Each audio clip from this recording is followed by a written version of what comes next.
And Andy's dancing away because, guys, if you don't know, the music that we play on all the shows is actually comes from Andy. So, if you want to listen to more of his music and his upbeat stuff, you can go to his SoundCloud account. And let me just bring that up here. SoundCloud, Invisible Gardener. And you can check out his music. He's got some fantastic music for you guys. So, Andy, I should say, everybody, welcome to Gardens, the Untold Story. My name's Ken Somerville. My co-host, Andy Lopez, the Invisible Gardener. 23 plus books. You can get his free ebook. Okay, all you have to do is go to his website and send him an email, ask him for it. He will send you his free ebook. So, guys, don't hesitate to do that. There's lots of great information in there. But today we are talking about what are tree diseases. So, Andy Lopez, you're the guy that knows this stuff. So, take it away, brother. So, what I'm going to do is I'm just going to take you on a little journey how I came upon all these different things. Good morning. I should change over to the comment section. There you go. And then you can see the progression. I started as a kid, and throughout my teenage years of doing gardening for people, I basically listened to organic gardening magazines, and they say, well, you have this problem, you can buy this organic product or this organic solution, whether it be garlic oil or coffee, or you can buy the neem oil or any other variety of other organic gardening things to use. Yeah. Right. And I did that. I did safer soap to spray on the bugs, and all of it was supposed to be it's organic. But I always would say I learned the law of cause and effect through a variety of different things that I've learned through my personal life. I've learned if I do something, something else happens. And I also learned there's a reason why things happen. And that if you want to control the cause, you control. If you want to control the effect, you control the cause. It makes money for a chemical guy to say, okay, forget about the reason why you have it. This will get rid of it. This will solve it temporarily. And you just buy this product for the rest of your life, and that tree will be happy. It'll survive it, because that's what happens. This is normal for the disease to happen to that tree. They'll say certain trees get certain diseases, right? And that whole 10 yards, and I can go over those things. The reason why certain diseases are attached to certain trees is very obvious to me. So remind me, I'll tell you more about that. But basically, so by the time, I got out of the service, I went into the service, I was 17, and I lied. I told them I was 18. I got out when I was 20, maybe 21, I think. And then I started doing the Invisible Gardener. And at that time, I was still, I decided I didn't want to use anything I didn't want to buy anything, because I really liked, I was really into Rodale Organic Gardening magazine. It was really cool. People were writing the stories about, all you need is compost, right? All you need is some good soil. You don't have to do anything else. You don't have to, as a matter of fact, you don't have to fertilize. You don't have to do anything. And I would go, okay. And that sounds like the way Mother Nature works. Nobody's going around buying stuff for her. She doesn't have a list of store. Plants grow. They're healthy. A lot of times I see plants in the middle of nowhere. Nobody's doing nothing. And they're like, touch me and I'll kill you, right? Yeah. So I've learned from experience throughout the years, because you do something, you see what happens. So I try to say, okay, so so I did a house call once. I don't know if I covered this or not, but the lady had an ant problem. And she also said, I have this really sick tree. It has a disease. And what is the disease? And there are different names of diseases depending upon the tree, because the insects, basically the way it works out, this is genetic things. These things have, throughout their lifetimes of this bug or this disease, they key into a specific thing that has to happen for them. It's like tuning in, right? So you have a TV, you tune into this frequency. You're only going to get that frequency. You look around, and the picture comes in, you go, that's the one I want. So Mother Nature made it so that genetically, I'm going to show you how to be a good gardener, because your job is to eat these things when they get weak.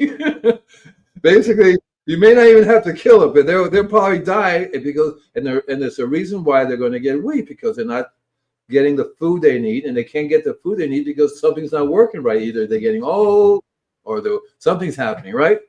Mm-hmm.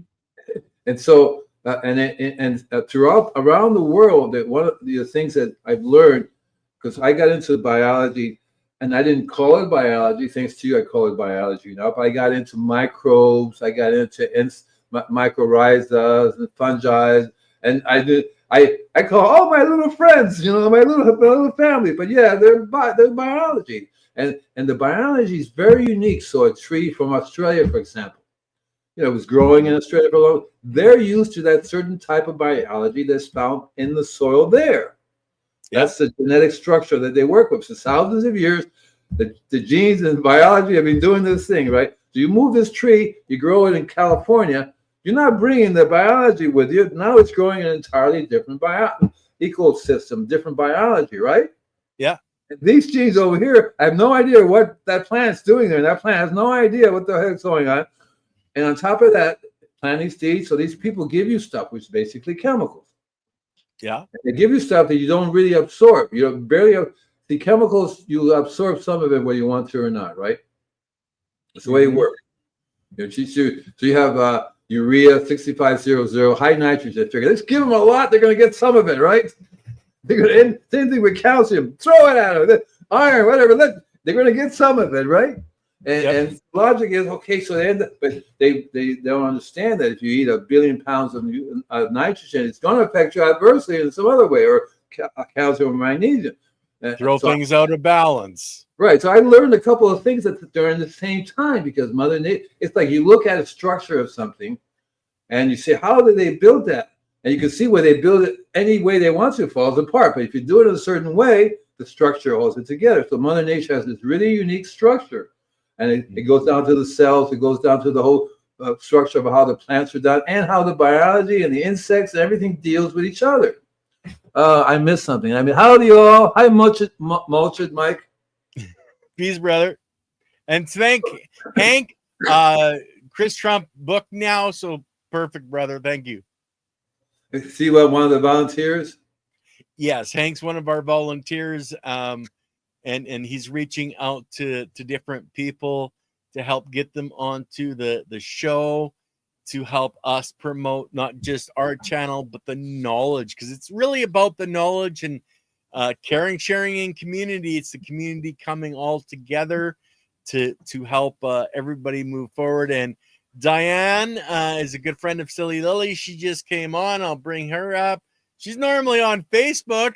Welcome to YouTube, Diane. Hi, Diane. So trees. This is been a slow process, because like cooking, you do something, you go, well, I guess I shouldn't do that anymore, right? Oh, well, less I guess. Salt. What?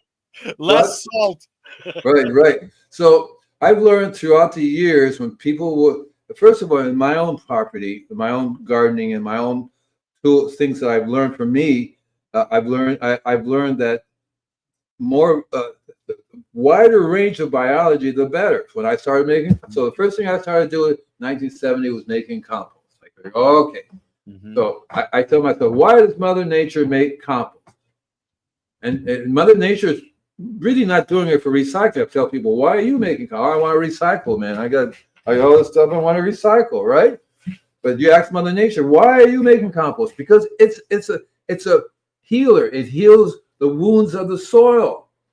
This stuff here will bring to life back the soil, balance back to life. That's the reason why Mother Nature makes biology, right? Makes compost, which is very rich in biology. And again, it's really cool, because you look at compost done from around the world, you're going to find different biology. It's going to be very, very different from Africa than from China, right? And from, the biology that is made from there. I will often thought about having stuff shipped to me from different parts of the world, because all these plants are from different parts of the world. Maybe I'll get somebody from Australia. There should be some compost for the Australian trees, right, and so forth. But that's why when I buy things, I buy such a blend. Something in there is going to work. Yeah, it's going to either fill in something that's missing, or it's going to become food for the other biology to exist. But Andy, one of the keys to that, if you're getting, say, a plant from Africa, if you get the seed itself, then the biology that was put in by the mother of that seed is going to be the base biology that's necessary for that, and it's going to proliferate as soon as that seed pops and spermulates the biology from inside of it into the soil structure. But then, do you have the right components in your soil structure to match up with what that biology needs to proliferate the biology itself? So that's one of the things that we're missing, and that's where diversity of biology, but diversity of the nutrients available to that biology to grow those plants. Because a hibiscus tree needs different materials to build its cell structure than a fir tree or a spruce tree. Wait. I forgot already your first part. I'm trying to remember the first. Okay, wait a second. Sorry, because I think you were talking about seeds from different parts of the world, right? Yeah. So, okay, right. When a plant grows a seed, I know. I'm trying to wait. I'm trying to get this out of my brain. I want to get it out of my brain because after a while I'll forget and I'll move on. Okay. And I totally spaced it out. And that's another story too. That's a whole different show, because I do buy seeds from around the world. And I find that when I get something from Japan or something from China or something from, and these are organic heirloom that they've been growing for centuries. So they have that specific biology. And that is what I love about that, unknowingly, because I didn't know exactly what I was doing. But I just knew that if I got different seeds from different parts of the world, put them in this garden does a lot better than if you get the junk stuff that you buy in the nursery, or if you buy from a catalog that there's just growing on some farm. Even if they're organic heirloom stuff growing on a farm, but they're growing something that genetically really came from somewhere else. Yeah.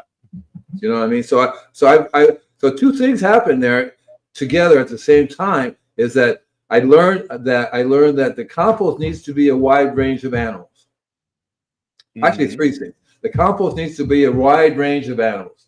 The structure needs to be a wide range structure, so it can encompass all these different types of biology in there. And the structure could be loam or sandy sand, or right. And then you have to learn about the pH, because the pH has to be within the range that these biology live in. And they're very different for different parts of the world. So you may, and then the third one is, I said there was three, wasn't it? Yeah. Probably rock dust and the minerals that are necessary. Is the minerals. You have to get a wide range of minerals, because Mother Nature does not ship in 1,000 pounds of calcium, or does not ship in 1 billion pounds of iron. It comes in a form that you go, whoa, it's already blended for you, right? Yeah. In the right proportion, so it's not toxic. And so I learned those three things, and then on top of that, those are the things that taught me the foundation of why things get sick. Any one of those three things is out of whack. That means that the process, because the bottom line, when something gets sick, whether it be human or whether it be plant life or whether it be, hey, lady, a couple of years for interviews for you guys, name tomorrow. Thanks for all you do. Oh, I want to interview. I need some guests. I need some volunteers. Anyway, so what was I saying? You need to combine all of the different materials to find the health, but it allowed you to see what was missing that you needed. I remember now. Who are you? What are you doing here? What are you saying? Honey, oh. So what I was saying, when I was doing this process, inadvertently or unconsciously, I was imitating Mother Nature, because that's what she does. She gets a little bit of all these things put together, boom, push them to put it together. So when I was doing the blend of different animal manure to make the compost, when I was doing the blends of different seeds and the blends of different trace minerals, it occurred to me that that's exactly what and the reason why we're doing this blend is it's not what's available is what you absorb. So a friend of mine, hi Michelle, she in one of our shows, she says, it's not what you eat, it's what you absorb. And the way you absorb is you have to have the right biology that can do the absorption. You can eat all the calcium you want to, but if you don't have the biology that can deal with calcium, you're not going to absorb any calcium. You're going to be deficient in that. Whenever you're deficient in any trace, we need 96 different trace minerals. And the way it works, diseases, a pest usually bring in the plant, in the tree. Well, what happens is the plant gets weak enough. Their Brix level drops. That means that the food level is dropped. Something's missing, and then you have a pest who come along. A pest say, "Hey, perfect time to eat." That pest genetically has its own disease that it brings with it, which attacks the plant because they two have learned to work together. This disease is say, "Hey, this bug is going to go after that plant at the right time when I want it, and I'm going to hitch a ride, and I'm going to go get involved." And of course, the pest knows that because they get along just fine, right? And that's what causes the disease. So the disease is really, the dis-ease, the dis-ease of the plant. The plant, whether it be tree, human, or whatever, has the trace mineral deficiency. So that's what it comes down to, the ability not to absorb that particular trace mineral. And it usually comes down to the exotic ones, because there are certain trace minerals that are a lot easier to absorb. They're more readily available, but there are other trace minerals that are not available because the system has to be working, has to be functioning correctly in order to process that for you to get that. And it has to be transferred. So if you have a certain trace minerals, that's why I call it exotic, because they're not really readily available in your backyard.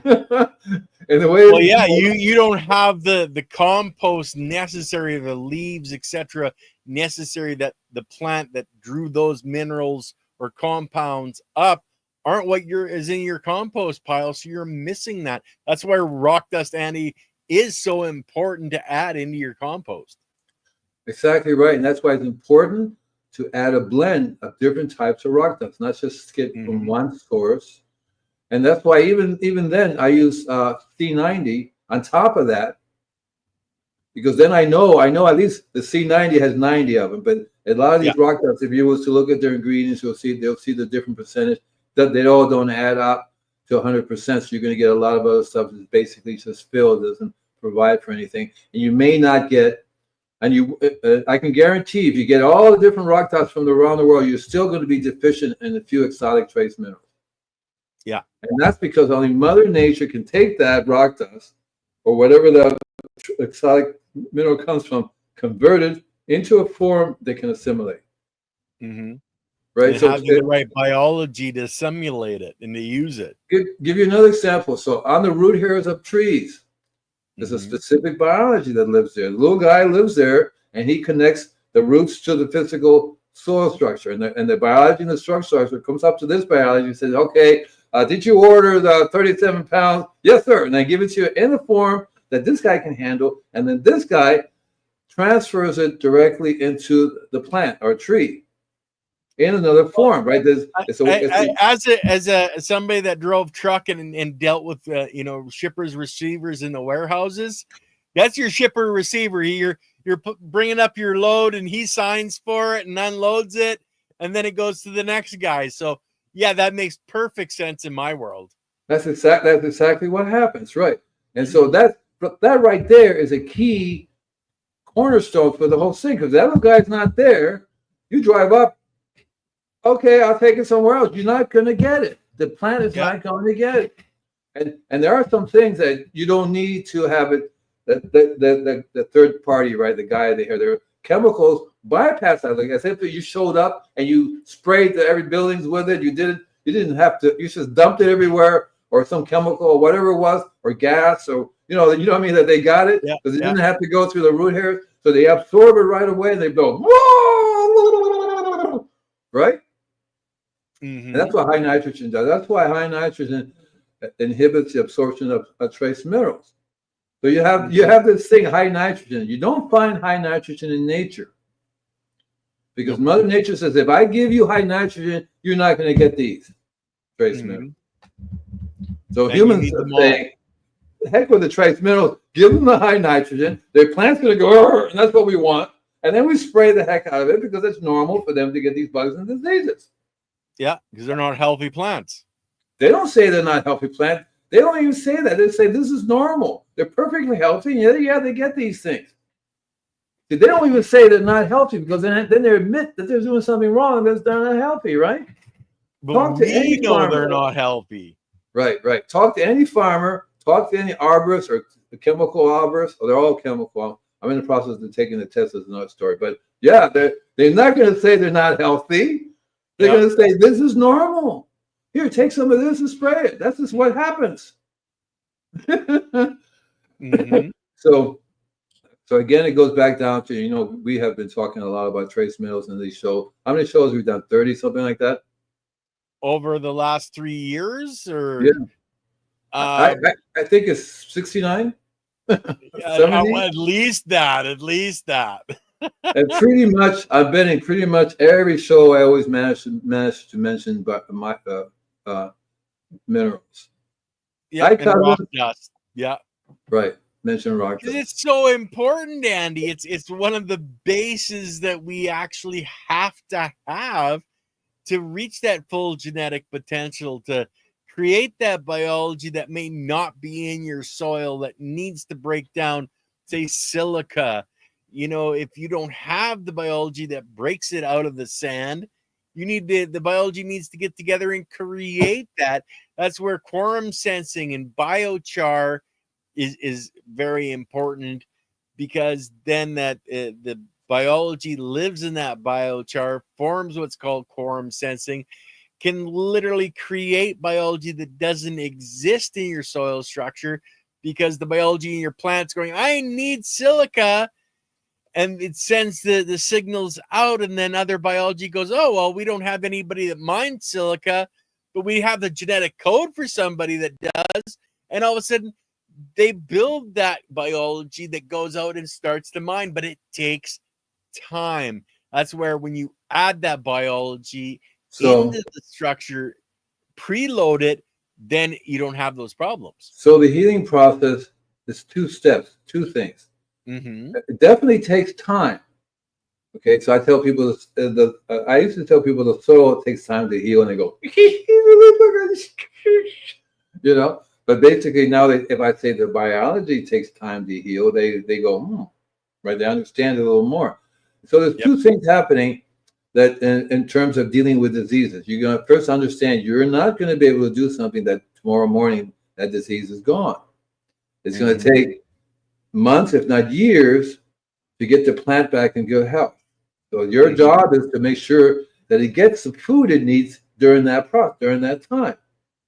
See, that's the other aspect of it. Okay, I'm doing this, and what really counts is changing the health of the soil structure, the biology in the soil. All that takes time. All that takes time. It takes years at least to get it together so it starts functioning properly, so you can walk away from it. Even then, you walk away from it, we're going to disturb it again, right? It's going to happen unless you leave it alone. No humans allowed. Even then, the humans are really screwed up the earth. So it's like the earth is no place you can go. Even in Africa, that's being attacked right by us humans. So there's a 2-parter. You have to learn how to feed your plants, the trees. What do they call it when they're on the things hanging? They're injecting you, and you're lying in bed, and they got this bottle hanging. Oh, and intravenous. Triage. Well, no, triage is when the patient comes in and is expected or looked over for injuries. That's triage. But an intravenous is the line going into, or an IV, as TAC Master said. So intravenous or IV, same thing, just the abbreviation. That's the line going into your arm, feeding you the solution. Okay, so there's 3 things. There's a triage. When you look at the plant, you have to diagnose it to what's the matter. Then you have to be able to give it the food that it needs, and then you also have to fix the structure, the whole system, so that it works. And those are the things you have to do. The key comes down to, how do I get nutrition into this plant? And so you imitate Mother Nature. That's why making compost is excellent, because 2 things happen from that, right? One, you put it in the soil, blend it together. Slowly, it's going to help the soil biology. But at the same time, you can make compost tea, which will take the biology from the compost and spray it onto the plants, onto the leaves, so they absorb it right away. Today, I was out. I bought a bottle of goat's milk, right? And I forgot that was in the refrigerator. It's going bad. Most people will throw it away. Tomorrow, I'm going to dump it into a couple of gallons of distilled water, clean water, stir it up, and spray it in my garden. Yep. And it's going to be really good for your garden because, once it goes sour, it's the biology breaking the molecules apart. That's what makes it go sour. So, a lot of it has to do with particle size, guys. So with those molecules being broken down to smaller particles, it's easier for them to access through the cell structure of the plants that Andy's going to be spraying them onto. Show me what Serena said about ants. Okay, what can I do to keep ants away from the back door when the strawberry plants start producing, since the green stalk is near the door? First of all, ants will naturally be attracted to all these different forms of sugar. Okay, so I decided it'd be better not to fight them, but to give them something else. So what I did is I made I call it an ant cafe. I'm not kidding. So what I do is I buy a Finch birdhouse, with the big hole in the front. I get a little cup, put it inside, and sometimes I would either use honey, not straight, a little bit of honey and water, molasses, a little molasses in there, white sugar, stir it up, and you can actually move them away by simply putting the little ant cafe in another spot. So what I did was I said, okay, so the ant's in the front door, so put the ant cafe next to the front door, let them know it's there. And then the next week, move it about 5 feet down the road. They will follow it.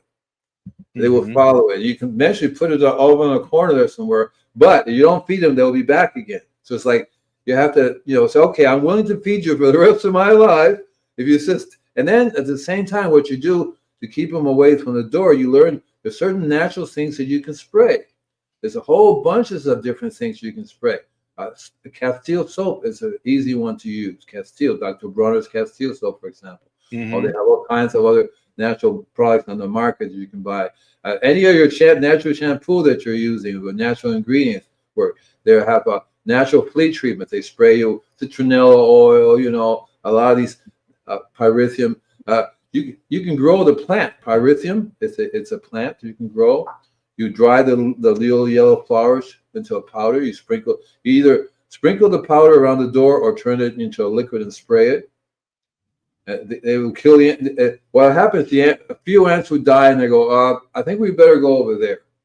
Well, yeah, because they produce a pheromone telling the other ones, don't come here. You're going to get dead. Right. So, and then one of the easiest things I tell people is just get white vinegar. You don't have to use it straight. I use white vinegar. I use apple cider vinegar, but I also use white vinegar. And you can add it diluted to water. You can spray it on plants. You learn the right mixture because it's basically a sugar mixture. But if you spray it strong enough, the ants will go, no. And you only have to do it a few times, and then they go off for it. If you have food over there, they will go to the food and we'll leave it alone. The reason why they go there. I love the idea of your ant cafe, Andy, because giving them the food source, they stay happy, and you don't have to worry about them. It's a win-win. No, and I was actually doing ant treatments, and I charge $65 for an ant treatment, and that's exactly what I would do. I would go to their home, set up 4 ant cafes around the edges of the property. I didn't use any poison, so the bees would come and go too, and all that kind of stuff. You can use poison if you have. Sometimes when I first started doing this, the infestation always tells me the level of the biology, the soil biology. So if you have your soil biology in trouble, you're going to have massive amounts of ants.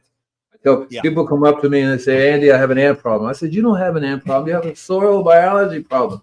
Okay, I used to say soil problem, but now I say soil biology because they get it. Right? And that's the real issue, because your soil biology is not functioning correctly, because if it was, all the biology in there, the ants would not get itself established. They would be there because they're part of the system. The only reason why they've gone, what is it called when the infestation? When you have an infestation of ants or any other disease, because the biology it's not working right to keep it in control, right? Mm-hmm. So So I started using. I made one of the things I would do with the activates. I would make a boric. You can buy on the store this boric acid solution that has 1% solution boric acid or 5% solution boric acid. It's basically with some kind of honey or some sugar, and the ants go for it, and the boric acid kills them. The ants don't have any immune to the boric acid. It does control and will kill their hive. But what happened is, I tell people, okay, so you killed all the ants there. Do you know what happens if you kill all the ants in your property? No, what happens, Andy? You're going to get more ants moving. They're going to go out. There's a big vacancy sign out front. New ants will be moving in. Next, you're going to be starting all over. Yeah. Free rent, free rent. So I call it, I have a book on it. It's called Dances with Ants. You can get it at Amazon or through my website. It's called Dances with Ants. What you do is you communicate with them. The way you get their attention, you kill one or two of them. They go back to the queen. Something's happening. And the queen will come out. What's going on? So that's the way I get your attention, lady. We need to talk. And then I will feed you over there. You can get all the food you want. So I'll give you honey. I'll give you molasses. You know, you want this? It'll be in there. You can come and get it. And then I'll show you what I don't want you to be, because I will spray either liquid soap or something natural, essential oil, lots of different things you could use. You can go in the garden, take some basil, make some basil tea and spray, or even lettuce tea and spray. All the herbs, oregano, you can make a tea and spray it. Mm-hmm. I have a lemongrass growing. Well, you could just make a tea out of lemongrass and spray it. And they won't touch it. Tea tree oil works really good. But lots of things, because the ants are keyed into smell, right? They see the molecular structure of the thing, and they go, whoa, okay. And they can't leave. It blocks out their firm. I can't see anything. I can't smell anything. What the heck's going on, right? Right? They don't like that.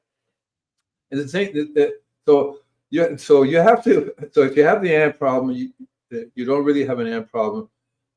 You want to control dances with ants. You want to understand the ants are Mother Nature's gardener, so they try to tell you something. It's not their fault to be there. So if you're growing strawberries, they're going to go after the strawberry because it's sweet. It's like they do with any other sugar. That's their natural job. Hey, this is great.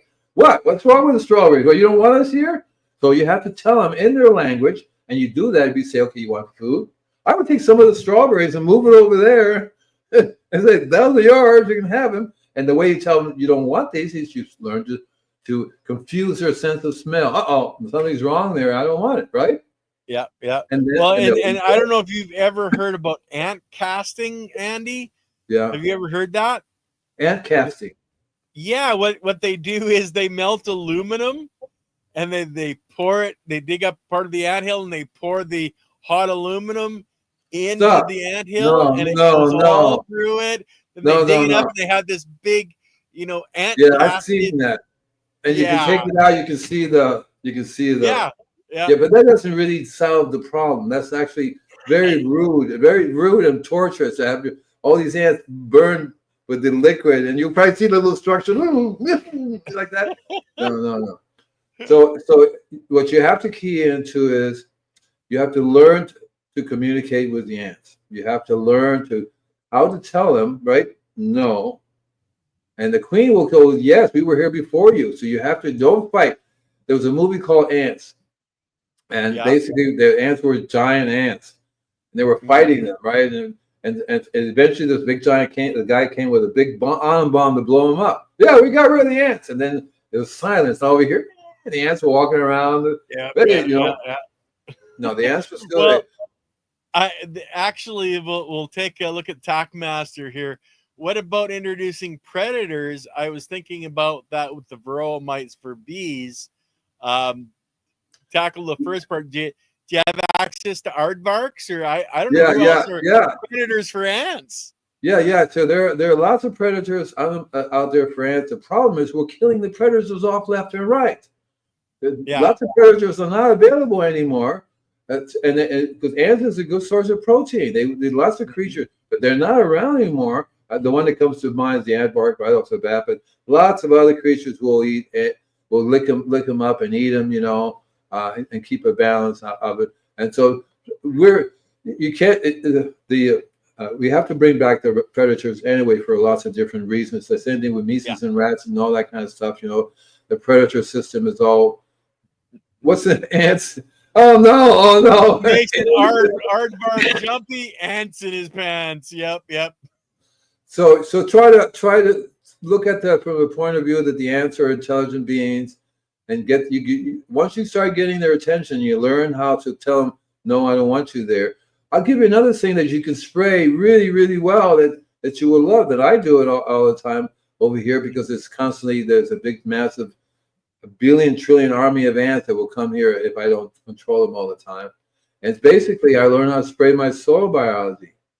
The liquid that I make from my worm tea, I can spray that. They do not like that. They go, oh, that's not good because something is in there that's, oh, that's the stuff that controls it. That's exactly what it is. The biology in there normally controls the ant. It produces a type of chemical or whatever it is that the ants go, no, no. A bunch of other things say no, no, too, because that's the way this biology keeps the soil healthy. Otherwise, the predators will move in and basically kill everything in the soil, right? So we were talking about a little while ago about the seeds and the DNA in the seeds, etc. And Lily had put this out. What blows my mind is that if you put the seed in your mouth before planting, the seed will read your DNA and put in the plant what your body requires. Now that is amazing. Well, I don't know anything about that. Okay, I have no idea how that would work, but it would make sense. But that really depends on how the whole thing is because if you put a seed in your mouth and the seed, I don't think it has enough time going down your tummy to produce what your body needs. Otherwise, you really wouldn't have to worry about what type of seeds you get because any seed would do it. So Well, it has to do with the seed. it's all about horizontal gene transfer, Andy. So when you put the seed in your mouth, your saliva has your genetic code built into it, and then the biology that's on the outside of the seed registers your genetic code, and it's like Mother Nature when she puts out medicinal plants for the soil, what most people call weeds. She looks at what's necessary, what's needed in there. So it's the same when you put that seed in your mouth, it's seeing what your body is missing, and it'll help put into that plant what your body is missing to help make you healthy. At least that's the premise. And I know they're working on the science end of it, but I haven't read that much on that. I don't know enough, but what I do know is that each seed has its own genetic capability. Mm-hmm. And that's why you eat various different because each of them has different capabilities. And so when you eat them, they will produce in your body what it can produce for you, mm-hmm. which is different than saying, okay, whatever you need, I will produce. No, they'll say, oh, I happen to be able to make that. And that's what mm-hmm. they do. See, that I understand that.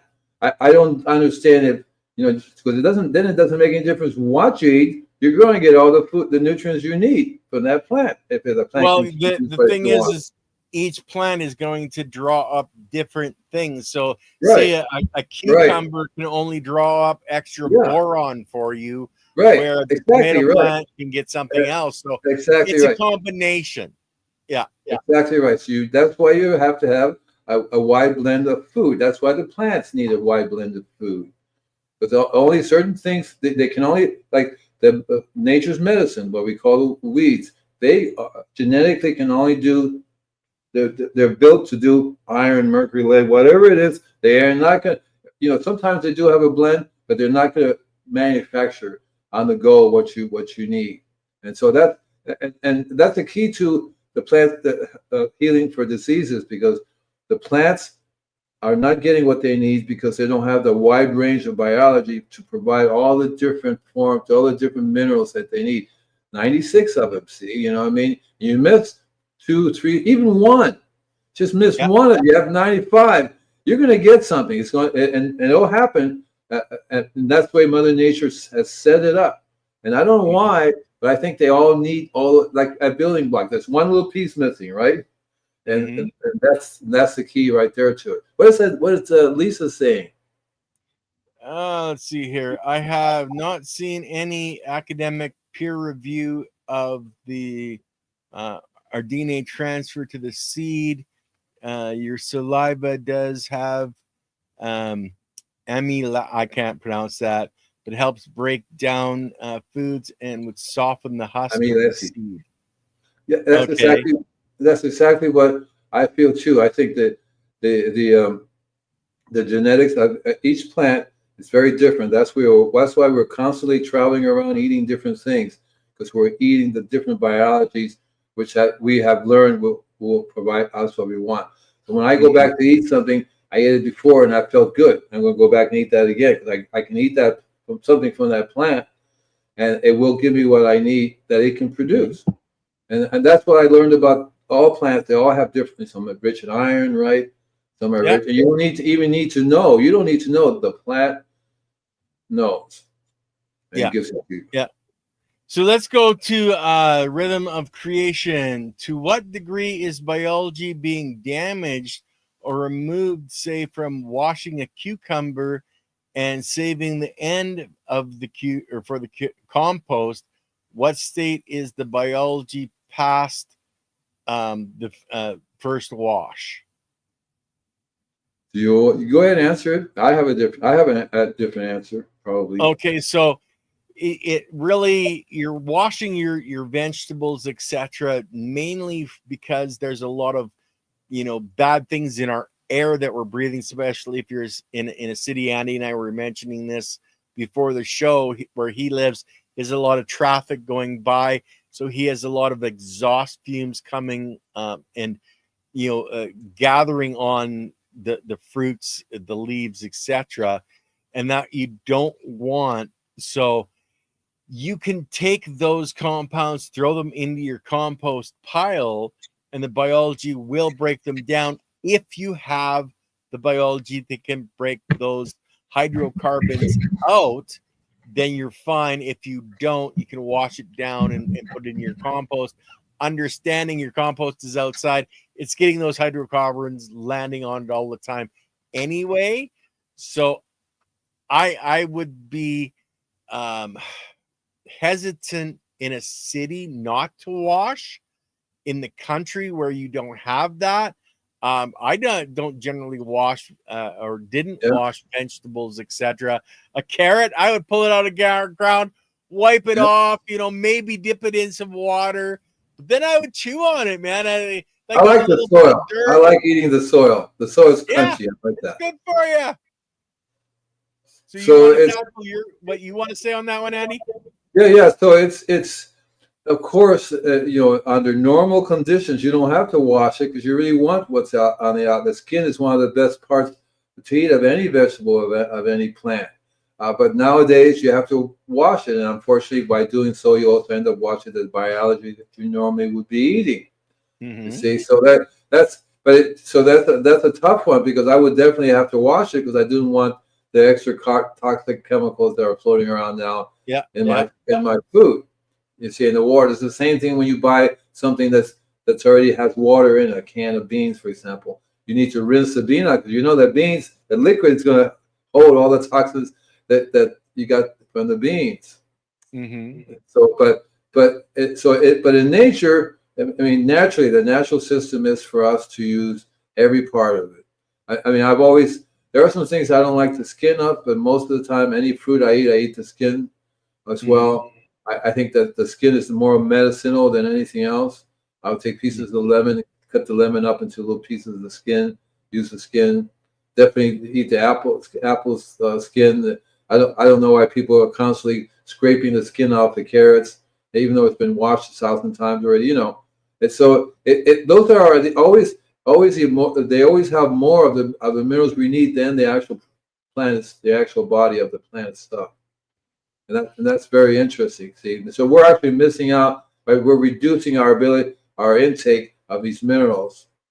Mm-hmm. And on top of that, they would have to have the minerals to begin with. We have to put them in.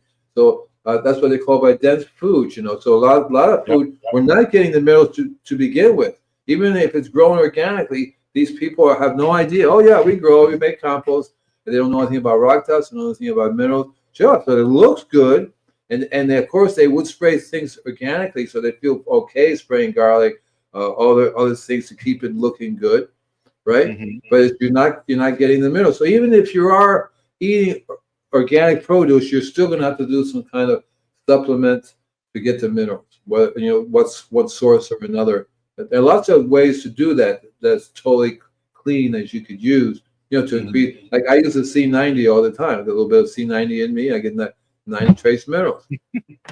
Now, That's what I like about it. unless you live out in the country and you have built your soil up to a true living soil, and you put all the Yeah, C90 and everything into your soil, then yeah, you don't have to do the supplementation. So a no, lot of those, Andy, and they've done studies, over the years where they've no taken good. them all off the shelf, they've checked them, and the percentage of what they say is in there isn't in there, except for like maybe 1 or 2 out of 100. And then it's also, has that been, grown in a lab? Is it actually available? The compo might be in the supplement, but is it able to get into your body and in your bloodstream is one of the problems that a lot of these supplements have, other than like natural, 100% natural supplements, say Right. like your chlorella, Yeah, and stuff like that. And a lot of supplements aren't what they say they are. If it no, says you're getting 1,000 units, you might be you're getting not. 1 unit out You're of not. that 1,000. Yes. So the word supplement is wasn't correct because that's exactly what most of the stuff is junk. It's by supplement mean more natural stuff that you can get to supplement your mineral intake, like the Corel. That's very good at the supplement. That you can get Yeah. lots of other natural products that that you can get. But if you go to the store and try to buy a supplement, you're going to be deficient, and that's why your body's going to react the same way to diseases and pests as the plant's Mhm. body will be. So I have a friend who was he was a doctor, and he had the same question: what is it that causes diseases? Well, I'm going to study plants and see what causes diseases, and then I'll bring and take that knowledge back to apply it to people. And Yeah. so you learn it's the trace minerals and the way that if you can't absorb it, then you're going to get sick, and that's what goes right back to people, and so a lot of people can't not really absorb hardly any of the basic trace minerals anymore because their stomach has been totally killed by all the junk and stuff they've been eating all their lives. Yeah, they There's have no nothing in, biology left in their there's guts. nothing down there. There's nothing Yeah. there to process stuff, and so they can eat junk food all day and totally die of malnutrition. Yeah. Yeah. But So it's the same thing Andy, with here, plants. Yeah, yeah. Serena has another question. If we can jump off here, and it's totally out of the tree stuff. But how do I attract ladybugs and praying mantis to my yard? Um, First of all, you have to make sure that there are ladybugs and praying mantis in your area. You may not find any in your area because it may be too toxic to do that. So you have to take a little survey, see if any of your neighbors have any. You can say, are there any ladybug found in my area? Because you may not be able to. I know I can't find them here. They don't survive very long. It's too dry of an environment, too windy. In Florida, I knew. So I had the opposite. I was able to. So I would. So what I do is I would buy ladybugs and buy a praying mantis, and they would just cover the neighborhood. They wouldn't stay in my house. They would just Yeah. thank you for the ladybugs. They would travel around, and the way you attract them is really by the understanding what plants they're naturally attracted to. The best thing to do. Exactly. Certain plants you plant, they tell you this will attract ladybugs or this will attract butterflies. And the ladybugs are a key to a certain type of sugar that these plants produce, and that's how the best way to do it. If those plants can grow, then the ladybugs will stay. Otherwise, they will leave and Yeah, start looking. it's They'll like die the somewhere else. monarch butterflies. They only breed on the one type of plant. So understanding and doing a little bit of research, if you want these things in your garden, that you need to have these types of plants, because Right. if they don't have a food source, which is that plant, then yeah, they're You, not going to be you staying want some around to help you Coca-Cola? out. You want some Coca-Cola? Or Yeah, no, yeah, you don't. yeah, They're not going. No, if you want to be, you basically have to make a little forest with the kind of environments you want these little creatures to be in. So I don't know where you're from, but if your environment is mellow enough and it's enough moisture and it's clean enough, just figure out what plants they are. If you get those plants to grow, and then you could buy a little house for them to live in amongst your plants, because they need a shelter. You just can't leave. The animals will come and eat them. The birds will come and eat them. Well, that's where in the cannabis. Oh, sorry, Andy. That's where in the cannabis industry they talk a lot about banker plants, and I actually have Claude Roberts from Anatis Bioprotection. Banker plants? Yes. They work with the bank? Yeah, because they go and say, okay, you know, come here and eat this and attract these bugs, and I'm going to give you, you know, interest for, you know, coming and doing this job. So yeah, it's a great way to find those types of plants that, you know, say your ladybugs or whatever can live on, be happy with when they don't have, say, aphids to deal with. They've got the other plant there that can support them so they can survive and be happy so they don't leave. And that's where, you know, planting a garden around your garden, a little hedgerow with all types of different plants, you know, you're not only going to be attracting different types of bugs, but all of a sudden you've got bees and you've got wasps and you've got all these different life forms that coexist together to help, you know, suppress bad stuff that you don't want. They're like, I haven't had mosquitoes here for almost 2 years since I started really getting more and more birds around my property. They eat the mosquitoes faster than they can come up and suck my blood, which I'm much more happy about too. So one of the things I would do, like I did in Florida because it's a good environment, is I had a greenhouse. And basically they lived in a greenhouse. That was their home. They had little structures and like little bird houses. They would live in it. But the doors were always open, so they would always go out. And they would always come back. And for the praying mantis, I actually had them in the house, inside the house. And it's kind of scary when they see walking across your face. Hi, good morning, George. Morning, Sam. And yeah, they would go after roaches. They would go after spiders and be in a corner fighting with a spider. The only reason why they end up getting killed was because either the dog, the cat, or people would do it. You shouldn't run over my praying mantis. But it does work. But they need a secure place, otherwise they will die, and a clean environment, which is kind of hard to find these days now. Right. So in Costa Rica, you just walk in the forest, you're going to find them all out there. See, right? Yeah. Now, okay, we have a tree question. Oh no. So, what's having box elder bugs infest a tree, even two, and getting into the customer's house through the windows next to the trees? It can't be more biffin this year. I have lovely. Oh no, that's something else. But what would you say to that statement, Andy? First thing I would do is find out why it's stressed out. What is stressing out the tree? Why aren't you getting the nutrition you need? You want to find that first. You want to say, okay, I would do a soil labs test, for example, and take a sample of the leaf and the flower, and they would tell you what mineral you are deficient in it. So a good lab will say, okay, you're deficient in this mineral and you need 10 pounds per acre for this or whatever.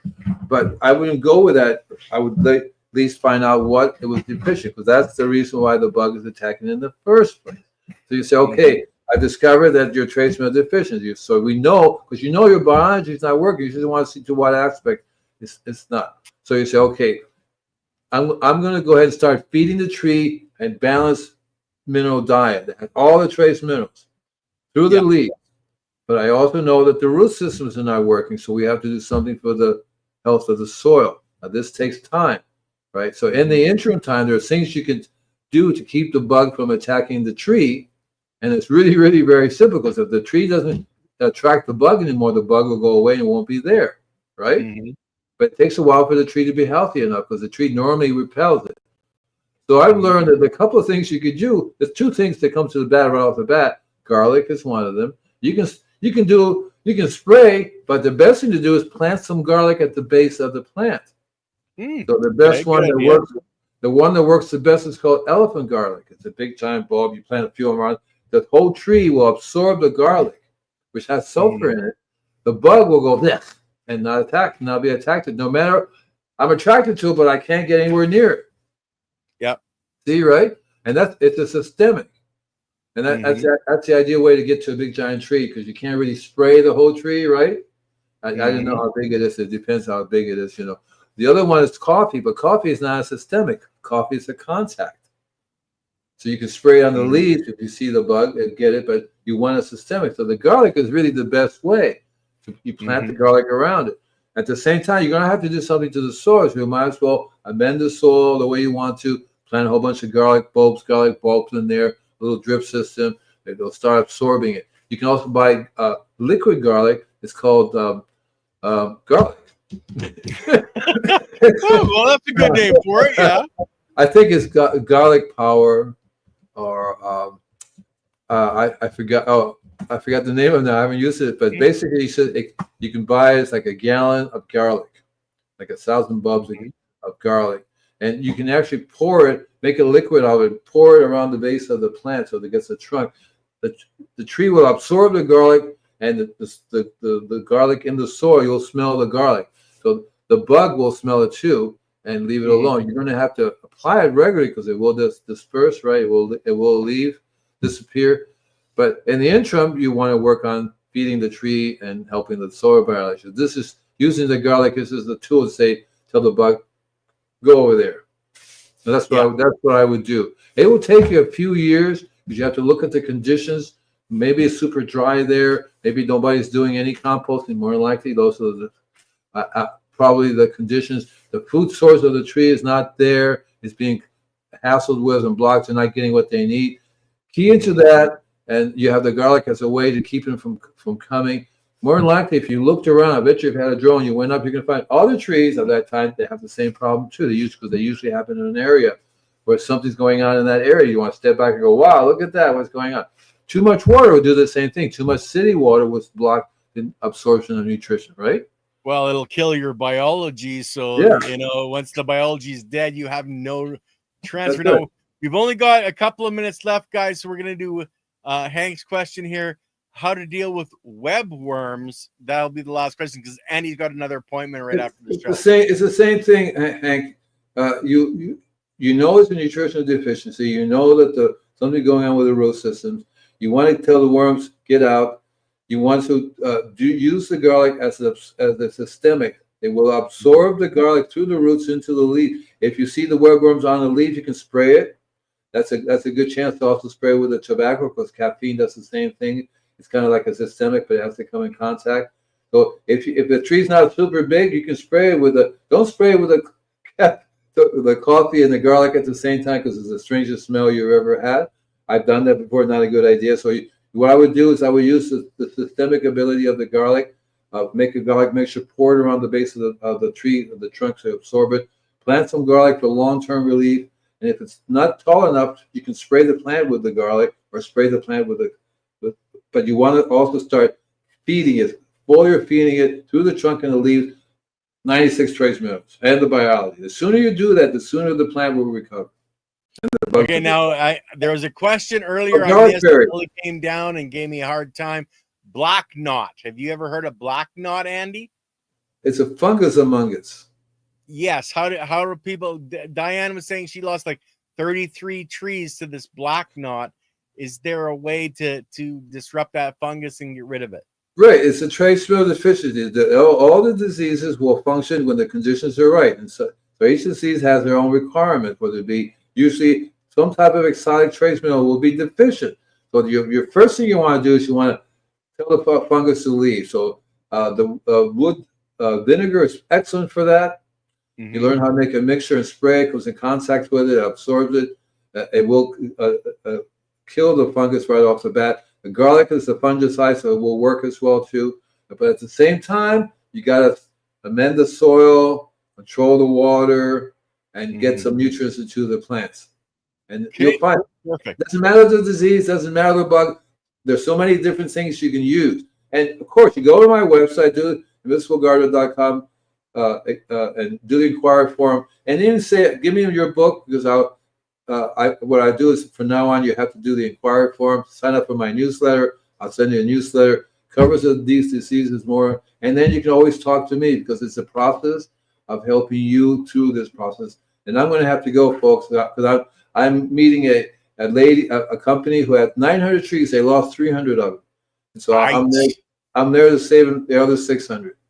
Take care now. Okay, guys. See you next week. Yeah, and remember, I got my show tomorrow. We're talking about how to build your soil when you're starting your garden. So we'll see you guys tomorrow, everybody. Remember, only you can prevent forest fires. Oh, wait, that's not the wrong one. Peace out, guys.